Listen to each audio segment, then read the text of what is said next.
did the beginning of this false narrative happen? Where, especially in Western nations, thinking, oh, all of Africa is so poor or uneducated or doesn't have water and has this kind of blanket statement or stereotypes that is put on top of Africa as a whole.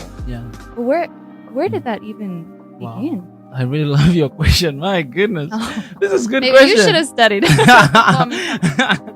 Well, I think, this is just my thought. I think everything is started from slavery. I think from slavery, like, I think the world started to look kind of like down in Africa. Let's start from colonialization, slavery and all those kind of things. And so already our image was already created as these people, they will just be there to support, or I mean, not really to support, but to work for us, right? To do whatever we're telling them because they're dumb, they don't know anything. We're going to teach them what to do. So what they did is they came to our country and they saw like the Lake Victoria, and they call it Victoria because they were the first like people to discover.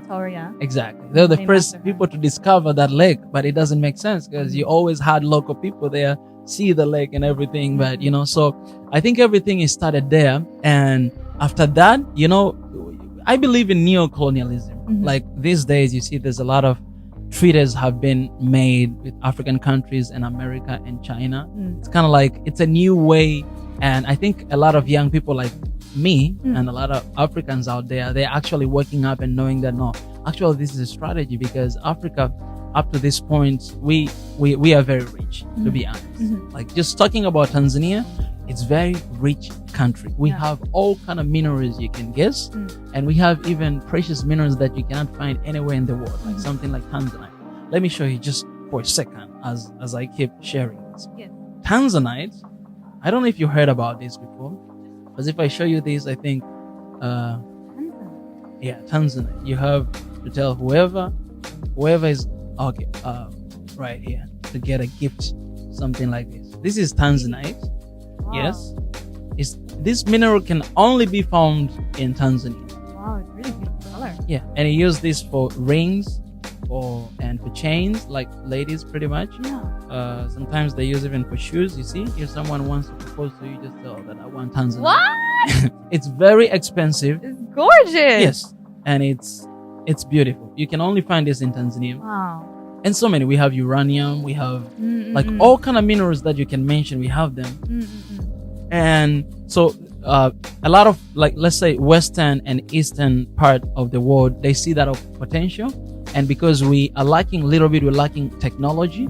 So what happens, they're coming to take stuff like this, produce, and actually bring them back to us with higher price.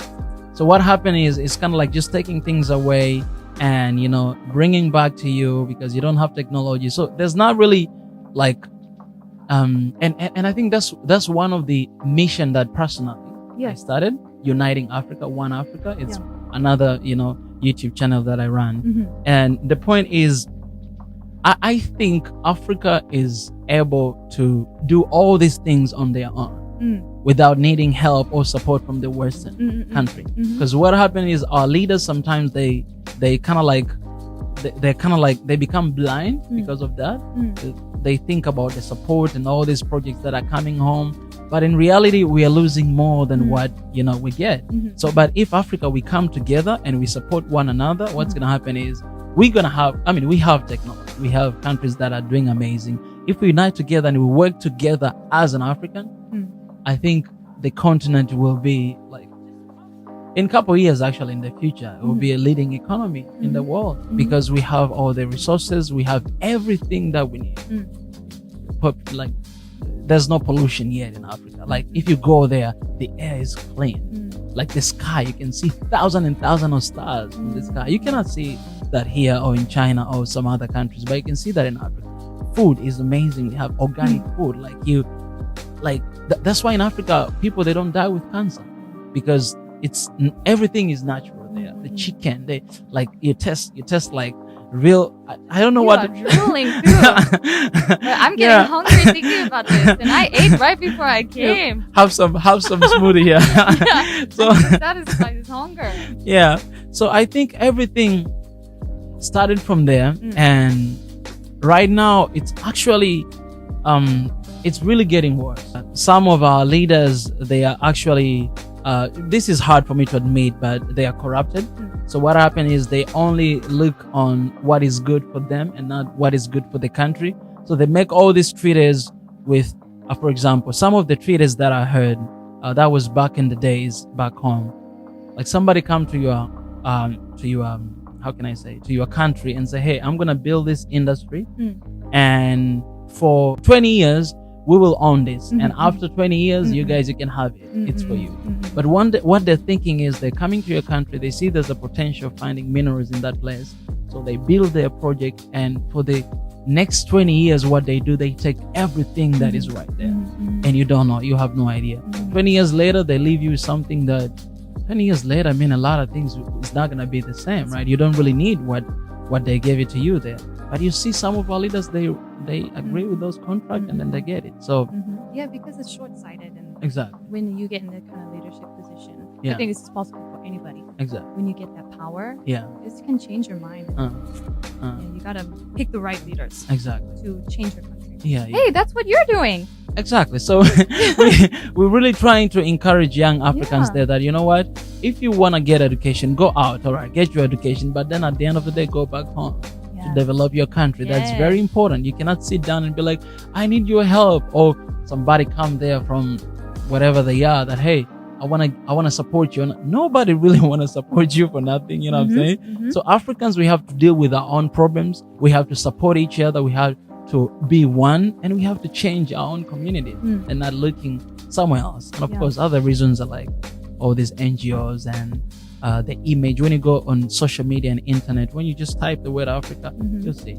everybody will think about zoo, about animals, about lion, about all those stuff. But Africa is more than just that. You know what I'm saying? Yeah. So I don't know if I answer your question. No, but that's very powerful. Yeah.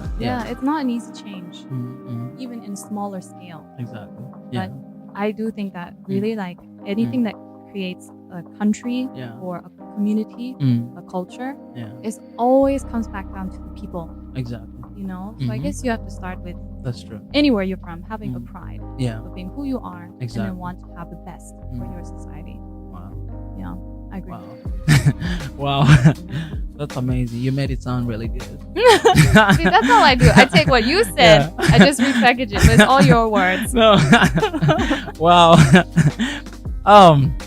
I don't know how to end this, but is it over already?